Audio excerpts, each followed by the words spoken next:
Pakisindihan po dito. Yung isa, pakisindihan. Tapos, pakisindihan na lang ng bawat isa.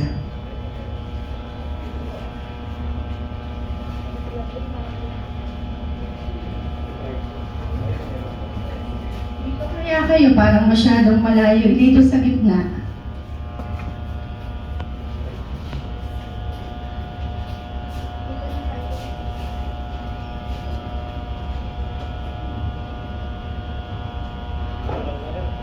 Gitnaan niyo po yung bata, yung mga ninang, nasa gitna po yung, yan, ganyan po.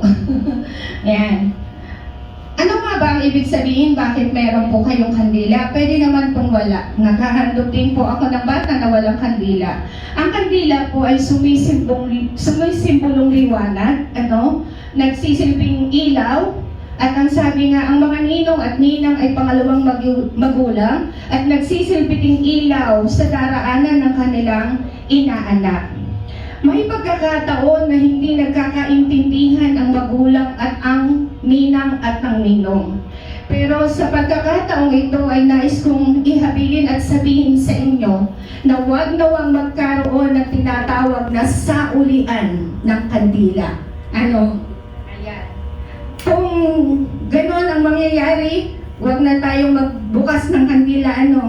Ayaw kong mabalitaan na ang mga ninang ay nagsauli ng kandila sa kanyang kumare. Ang ibig sabihin ng liwanag na taglay ninyo bilang mga ninang, kapag namatay ang liwanag o responsibilidad ng mag-asawa dahil sa mga kadahilanan, may hawak ang kandila. Dahil sa mga kadahilanan, kayong mga ninang, pakipatay nga mean. Yan. Kung dumating ang pagkakataon na namatay yung liwanag, ibig sabihin dumating ang mga pagsubok, may mga problema na dumarating at pangkaraniwan-iwan, at dumating yung panahon na parang siya'y nanulupaypay, at namatay yung liwanag na tinatawag, kayong mga pangalawang magulang ang magbibigay ng liwanag sa mag-asawa. Pakisindihan ang kandila ni Mean. Kapag namatay ang liwanag o responsibilidad ng mga ninong at ninang, pakipatay po ang inyong mga kandila. At pakipatay din Mean ang inyong kandila. At dumating din ang pagkakataon na ang mag-asawa ay namatay yung liwanag. Ibig sabihin, dumating din ang pagkakataon sa iba't ibang kadahilanan na yung mga liwanag na tinataglay ay namatay. Meron tayong pagsisindihan o pagmumula ng liwanag na walang iba kundi ang Panginoon. Pakisindi po ng inyong mga kandila. Ang liwanag na ito ang tataglayin ninyo na magpakailanman ay hindi mawawalan ng liwanag na siyang susubaybay hindi lamang kay Suyukli kundi maging sa kanyang mga magulang at gayon na rin sa inyo mga ninong at ninang. Pakipatay mong lahat ng kandila.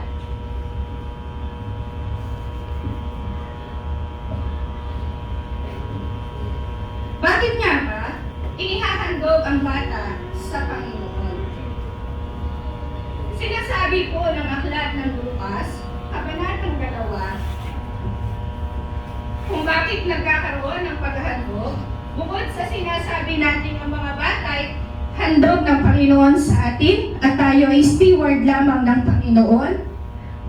Sabi ng Luke chapter 2 verse 22 to 23, nang sumapit ang araw ng kanilang pagtupad sa seremonya ng paglilinis ayon sa kautusan ni Moses, pumunta sila sa Jerusalem, dinala nilang sanggol upang iharap sa Panginoon. Sapagkat ganito ang nasusulat sa kautusan ng Panginoon, bawat panganay na lalaki ay itatalaga sa Panginoon.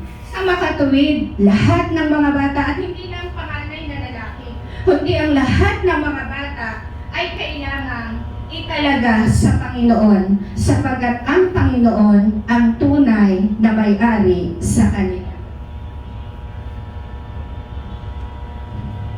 Mga kapatid, tayo ay nagkakatipon sa lugar na ito upang pasalamatan ang Panginoon sa kanyang mabiyayang pagbibigay sa mag-asawang May Ann and Shonggol.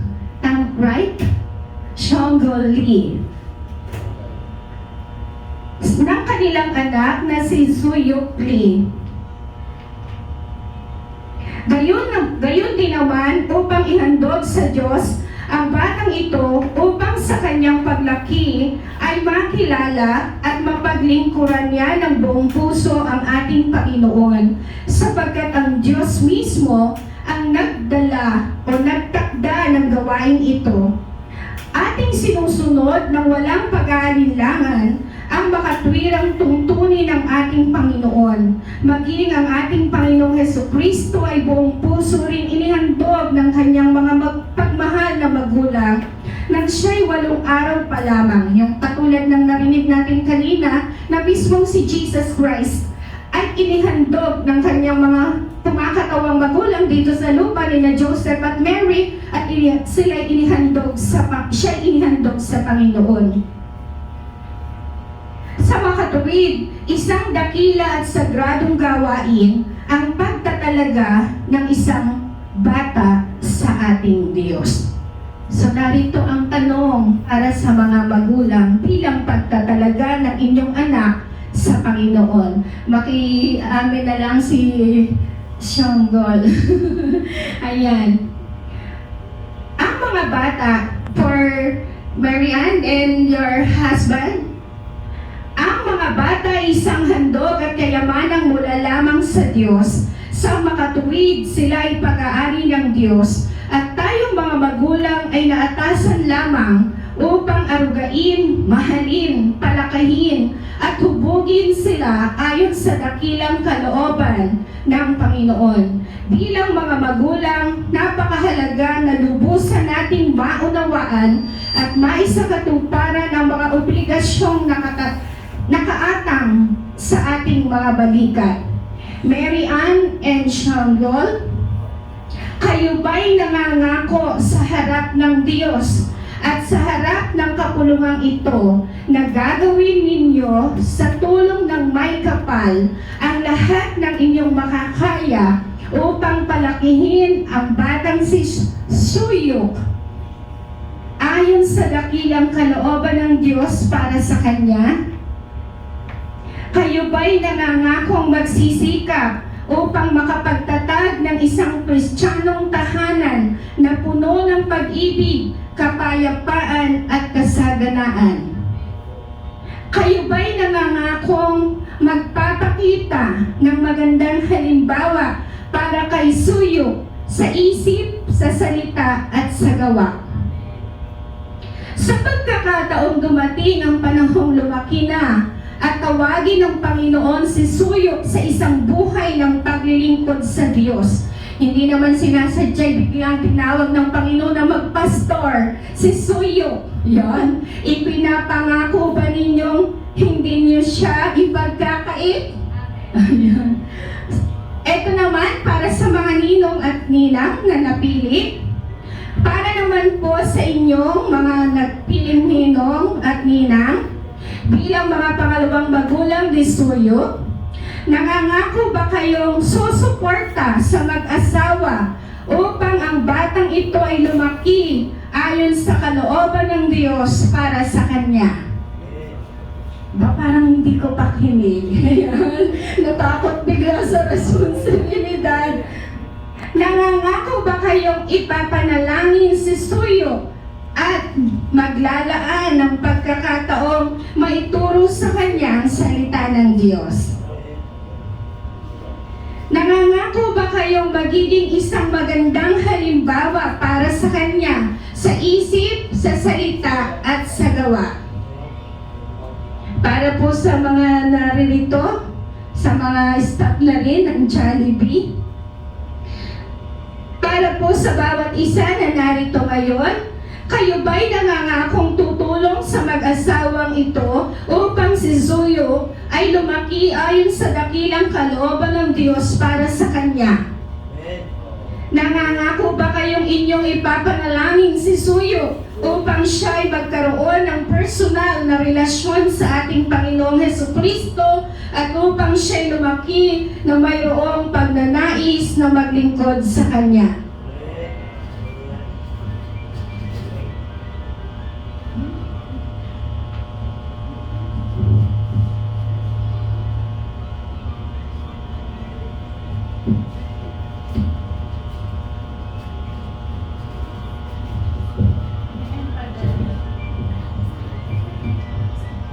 Tayo po'y manalangin.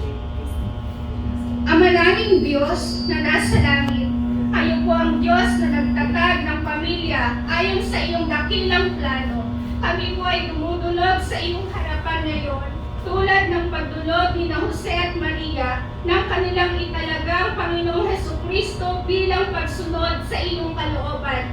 Hinihiling po namin sa iyo na pagpalain ang batang si Suyo, pagpalain mo rin ang kanyang pamilya at bigyan mo po sila ng sapat na karunungan at kaunawaan upang mabigyan nila ng magandang buhay si Suyo. At higit sa lahat, Panginoon, hinihiling po namin sa iyo na hayaan mong lumaki ang batang ito na may banal na takot at pag-ibig sa iyo. Ito ang aming dalangin sa pangalan ng iyong anak na si Hesukristo.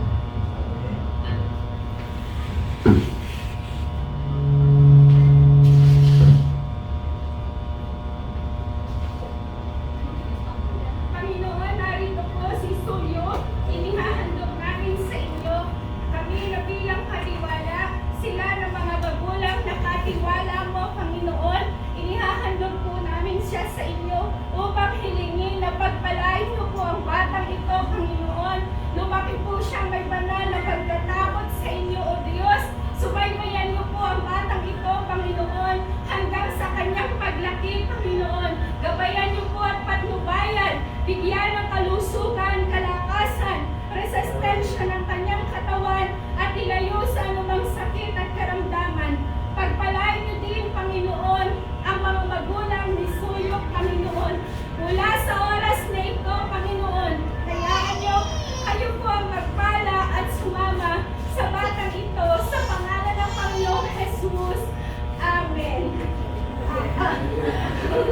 Hindi tayo mabigat. Ngayon po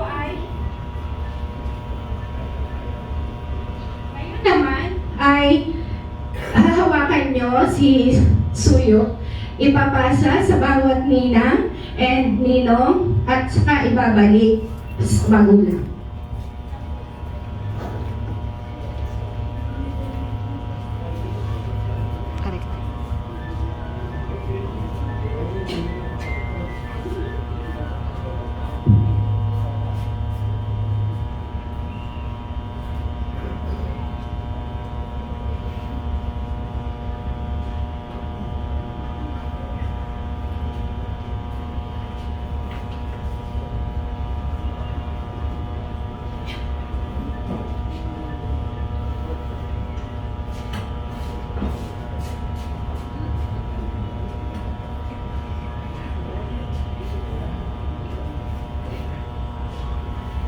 Ayan, ang ibig sabihin po niyan, naramdaman niyo po ang bigat ni Suyo.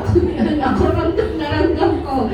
Ayan, so ibig sabihin, meron na po kayo ngayong responsibilidad. Hindi naman alagaan si Suyo, at siya may magulang. Ibig sabihin, kabahagi na kayo mula ngayon kay Suyo sa pananalangin sa kanya, sa pagtingin-tingin at pagkumusta, hindi lamang kung araw ng Pasko, kundi sa bawat araw, sana'y nakukumusta, kumusta na kaya ang inaanak ko? Yan.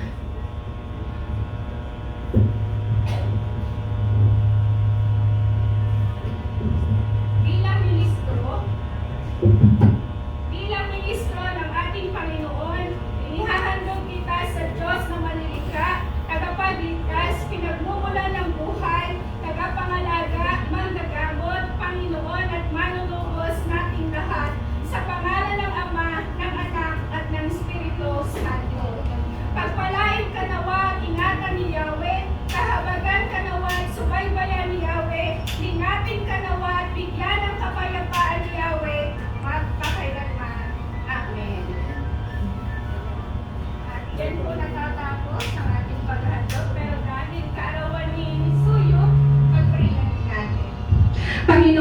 patuloy kaming dumadalangin sa oras na ito sa kaarawan po din ito ni Suyo. Dalangin po namin na sa kanyang panibagong taon na binigay niyo po sa kanya, iba yung pagpapala, Panginoon, ng nakalaan para po sa kanya. Nagdi-declare kami ng mabubuting bagay, ng wisdom, knowledge, blessings upon blessings sa batang ito, Panginoon, at siya po'y magiging kagalakan ng kanyang mga magulang, pagpapala sa lahat ng mga taong nagmamahal po sa kanya. Lord, I pray na lumaki siya, na meron pong banal na pagkatakot sa inyo at ang pagsama niyo mula sa oras na ito ay maranasan po ng batang ito. Ganun din naman, Panginoon, ay dinadalangin ko ang kanyang mga magulang na pagpalain niyo po sila at patuloy, Panginoon, na samahan upang mapalaki po nila ng tama at naayon sa iyong kalooban ang kanilang anak na si Suyo.